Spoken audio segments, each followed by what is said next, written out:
परमात्मा सेवक मंडळ पिंपरी नागपूरच्या वतीने रुद्रावतार भगवान बाबा हनुमानजी बहुउद्देशीय सेवक संस्था वाडीच्या अंतर्गत आज 9वे मासिक हवन कार्य श्री नारायणजी यांच्या निवासस्थानी नुकतेच पार पडले आहे। या हवन कार्यानिमित्त ही चर्चा बैठक सुरू आहे। या चर्चा बैठकीमध्ये स्वयं भगवान बाबा हनुमानजी उपस्थित आहेत, त्यांना माझा प्रणाम। तसेच महान त्यागी बाबा दिल्लीजी उपस्थित आहेत, त्यांना माझा प्रणाम। उपस्थित सेवक सेविका व बाळगोपाळ यांना माझा नमस्कार। या चर्चा बैठकीनिमित्त थोडक्यात मार्गदर्शन करीत आहे। तरी माझ्याकडून काही चूक बोलत असल्यास स्वयं भगवान बाबा हनुमानजी तसेच महान त्यागी बाबा दिल्लीजी उपस्थित सेवक सेविका व बाळगोपाळ मला क्षमा करते अशी सगळ्यांना विनंती करतो आणि थोडक्यात मार्गदर्शन सुरुवात करीत आहे। तर सगळ्यात मेन गोष्ट म्हणजे तुम्ही जेवढे लोक इथं बसले आहेत, आज मला माहित आहे की हर सेवक काहीतरी महान दुःखामुळे त्या आपल्या सेवेत आलेला आहे ना। हो बाबा। आणि मी तुमची परिस्थिती पाहिली आहे, तुमची गरिबी पाहिली आहे, तुमचे दुःख पाहिले आहे आणि जेव्हा मी तुमच्यासारखे लोक माझ्याजवळ यायचे आणि त्यावेळेला मी तुमच्या परिस्थित्या पाहत होतो आणि तुमच्या मुलाबाळाचं जीवन पाहत होतो, तर त्यावेळेला खूप मला म्हणजे असं दुःख वाटायचं की आज परमेश्वराला मी विनंती करतो की अशा गोरगरीब माणसाचं दुसरं कोण आहे आणि त्या भगवंताच्या विनंतीच्या माध्यमातून त्याच्या कार्याच्या माध्यमातून मी तुमच्या गोरगरीब लोकांचं जीवन बनवण्यासाठी अनेक प्रकारचे प्रयत्न मी करत होतो। आज ज्या परिवारामध्ये आज 9वा हवन कार्य घडलेलं आहे, त्या परिवारावर इतके महान दुःख होते की आज एक व्यक्ती आपण एकमेकाजवळ बसू शकत नाही अशी परिस्थिती या मुलाची होती। डोक्यापासून तर पायापर्यंत हातापासून तर सगळ्या इतके महान असे दुःख होते की त्या दुःखाला आपण रस्त्याला फिरू शकत नव्हतो, ते दुःख बाहेर घेऊन शेवटी कपडा बांधून या मुलाला फिरावं लागत होतं। त्यासाठी त्यांनी मला वाटते अनेक प्रकारचे दवाखाने केले ना। अरे दवाखाने केले का ना?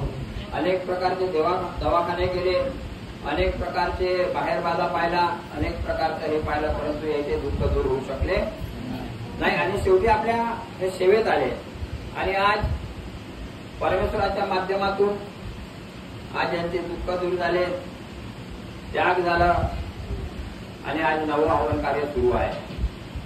आज मला माहित आहे का परिवारावर एवढ्या जान जवान पोरावर जेव्हा दुःख राहते तर त्या परिवाराचं हालत काय होते। आज एखादं झाड लावतो आणि तो फळ पुढे येण्याच्या तयारीत राहते आणि अशा तयारीमध्ये त्या झाडाचं जर चुकलं तर आपल्याला दुःख वाटते का नाही? परंतु हा एक जीव आहे, या जीवासाठी आपल्याला परमेश्वरानं आज तुम्ही विचार करू शकता।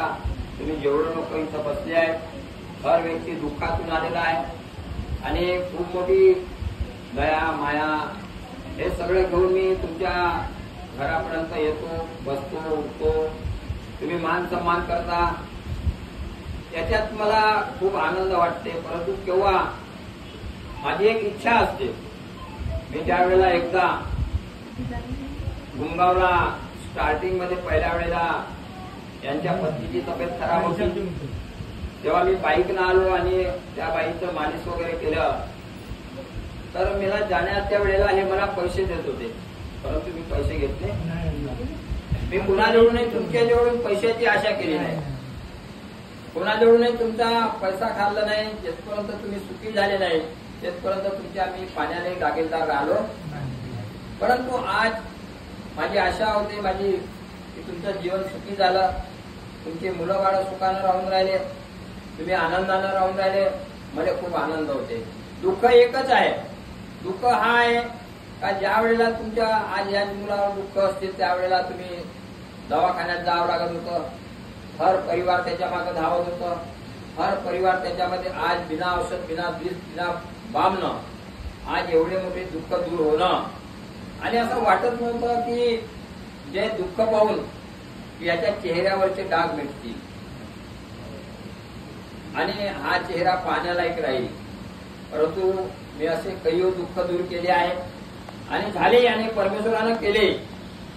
परंतु आज जसे जसे मी आज पाहतो तुमच्या लोकांना की जसे जसे तुमचे दुःख दूर झाले, जसे जसे तुम्ही 2 कपडे चांगले घालायला लागले, 2 टाइमचा अनाज चांगल्या रीतीने खायला लागले, तुमचे मुलं बाळ सुखान राहायला लागले, तसतसे तुम्ही मला वाटते थोडंसं मागं कुठेतरी त्या परमेश्वराच्या सेवेबद्दल किंवा त्याच्या कार्याबद्दल किंवा त्याच्या कार्यक्रमाबद्दल तुमच्यामध्ये कुठेतरी काही नाही काही भावना तयार होत आहे.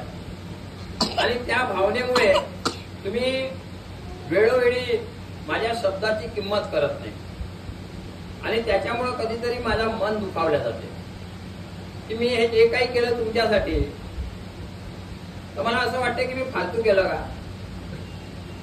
की जेणेकरून मी एक शब्दावर एखाद्या ठिकाणी, आता त्या दिवशी सेवक संमेलन होतं, त्या सेवक संमेलनामध्ये खूप काही लोक होते की ते आले नाही. आलं लक्षात? तर आज तुमच्या परिस्थिती जर चांगल्या झाल्या नसत्या तर तुमचे नाते रिश्ते जवळ आले, अरे आले असते का? आज जर हा मुलगा चांगला झाला नसता तर याच्याजवळ कोणी बसायला तयार, इतकी भयानक परिस्थिती होती. आणि आम्ही काय मागितलं तुम्हाला, काय मागितलं, काय दिलं तुम्ही आम्हाला? आज आम्ही म्हणतो ना, तुम्ही हा जो सत्कार शहा दिली हे माझ्या कामाची नाही, पण तुम्ही जर वेळोवेळी माझ्या शब्दाची किंमत करून तुम्ही कार्यक्रमाला जर येत गेले, आज तुम्ही समजायला पाहिजे की आपला भविष्य कोण बनवलं. तर तुम्ही नातेरिस्ते बाजूला ठेवा. जर एकदम जवळचा आहे जो आपल्याला मानते, की ज्यानं आपल्यासाठी काही धाडपड केली, तो चाहे नातेवाला असतो, रिश्तेदार असतो की सक्का असतो, त्याची किंमत केली पाहिजे, चांगल्या गोष्टीची किंमत केली पाहिजे माणसाला. पण तुम्ही लोक काय कुठेतरी मोहमायामध्ये फसून जाता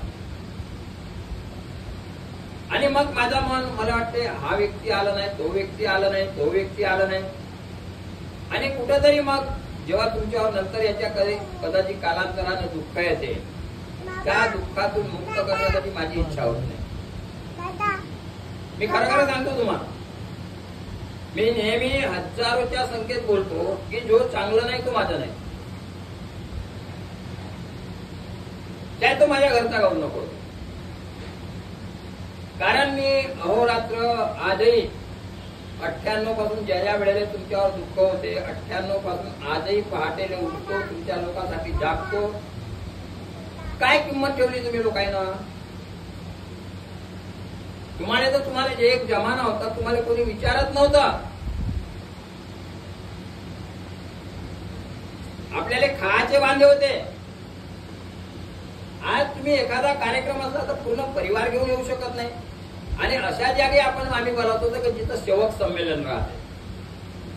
सेवक संमेलन एखाद्या गावात आहे, त्या गावामध्ये आपल्या वाडी परिसरात आपण कशा प्रकारे कार्य केले, कशा प्रकारे आपण कर्म केले, त्या गावातील आजूबाजूच्या परिसराला माहीत झालं पाहिजे. आता त्याची तुम्हाला किंमत नाही राहत आणि मग तुम्ही मला बोलावता. आज मी तुमच्या शब्दाची बहुत किंमत केली.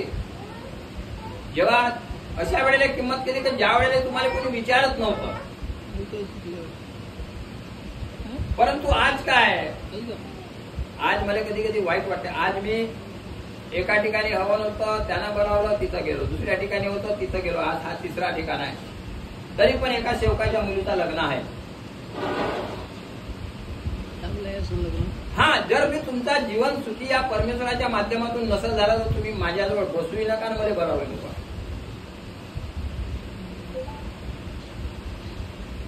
आणखी तुम्हाला आताही जरी वाटत असेल का कोणत्या नात्या रिश्त्यानं तुमचं भविष्य बनत असेल, या भगवंताला नाही बनत, तर सेवा सोडून द्या. किंवा आणखी माझ्यापेक्षा कोणी चांगलं मार्गदर्शक भेटत असेल तिकडे चाललं जात. मी कोणालाही धरून बांधून ठेवण्याचं, जो व्यक्ती आपली किंमतच करत नाही त्याला मी जवळ ठेवून काय करू.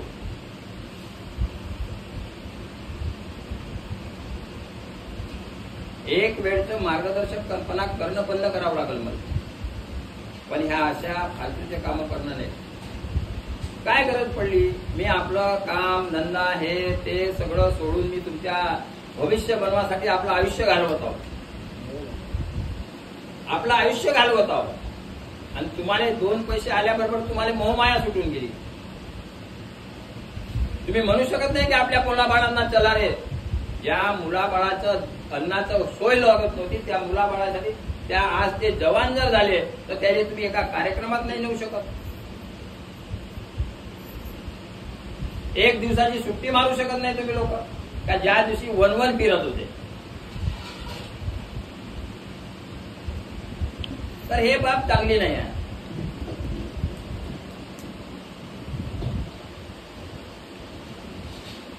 आणि याच्यानंतरही मी आज लक्षात ठेवायचं, माझे कार्यक्रम युट्यूब फेसबुकवर चालते.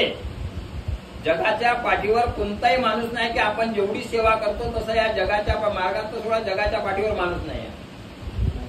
जगाच्या पाठीवर पण एखाद्या चांगल्या करण्याच्या वाल्या व्यक्तीची जर तुम्ही किंमत करत नसाल तर मी तुमची किंमत करू काय? रात्री अहोरात्र तुम्ही लोक माझ्याकडे कोणाला आणत होते. मी आज तुमचे मोठे मोठे घर असतील, माझेही काही असं, परंतु एक जमान तेव्हापासून मी तुम्हाला घेऊन चाललो आहो की या दुर्गे साहेबाची तणाची आणि तुमचे तणाच्या झोपड्या होत्या. आज तुम्ही मोठाले घर झाले असतील, मोठे लोक झाले असतील, मला का घेणं देणं? मी जाग्यावर आहो. कोण खाते तुमच्या घरात राहिले? एक जर वेळ आली ना माणूस साप जिथं तिथंच राहून जाईल. संघ येणार आहे का आपल्या संघ? फक्त आपले चांगले विचार, चांगले अनुभव, चांगले गुण. जर याची किंमत जर नसत तुम्हाला व्यर्थ आहे.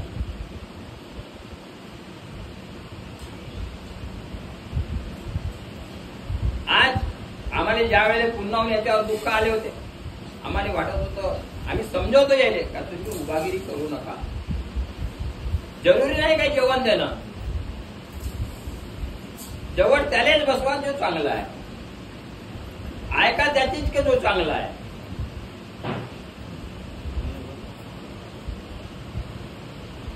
नाही तर काय अर्थ आहे? एकमेका तुम्ही एवढ्या परिसरात गुंगाव परिसरात राहता, एकमेकांना एकाला जर दुसऱ्याला सांगलं त्यांना ऐकलं पाहिजे की आपल्याला जायचं आहे, आपल्याला तयारी करायची आहे कोणत्याही हालतीत.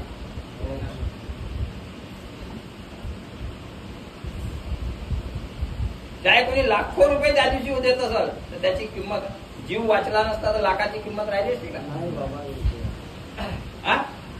अरे लाख कामात आले असते का तुमच्या? जीवच नाही ना.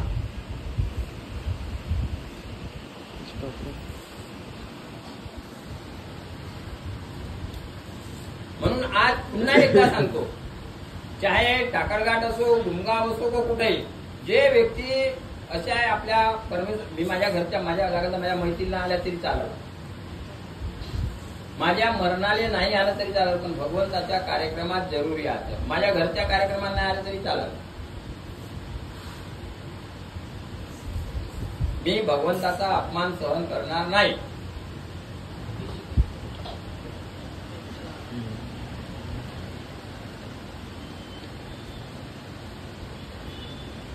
जिथं एकाची गरज आहे तिथं एकटा याचं, जिथं सेवक संमेलनासारखे जे मोठे कार्यक्रम राहते त्याच्यात परिवारांना आपण यायला पाहिजे एखादी सगळेजण.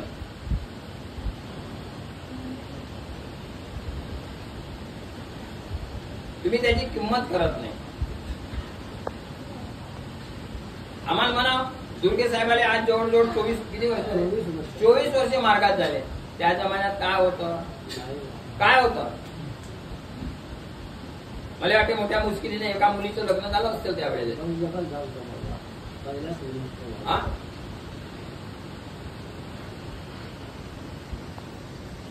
तरी पण आम्ही आमच्याजवळ ते शक्ती काम करते.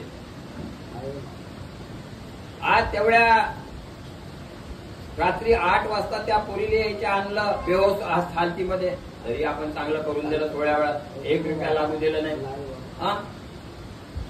आज पारशीच्या याची दुसऱ्या पोरीचे नाक साप चावलं का तेवढं पाय हे झालं तरी आपण एकदा त्याच्या पोरीच्या अंगात दुखत येताना आले इकडे तिकडे ते आपण दूर केलं. आज मी बाहेर गाव असताना तिची तब्येत कधी यायला म्हणलं चिंता करू नको, भगवान आहे. आणि हे काय होते, मला खूप राग येते. आणि ह्या जवान पोरायची तर बहुत राग येते झाल्या.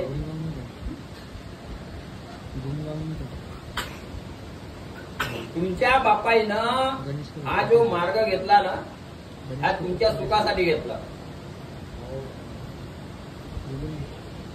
आणि तुम्ही त्या बापाला समजायला पाहिजे का, बाबा आपण खूप वाईट परिस्थितीत होतो, अशा परिस्थितीत तुम्ही हा मार्ग घेतला ना, आज आपण सुखी तिथं गेलं पाहिजे. आज तुम्ही विचार करता का माझा पोरगा पैसे कसे आणल कमवून? अरे तुम्हाला सुखच भेटला नसता तर त्या पोराला का रोटे चालले असते?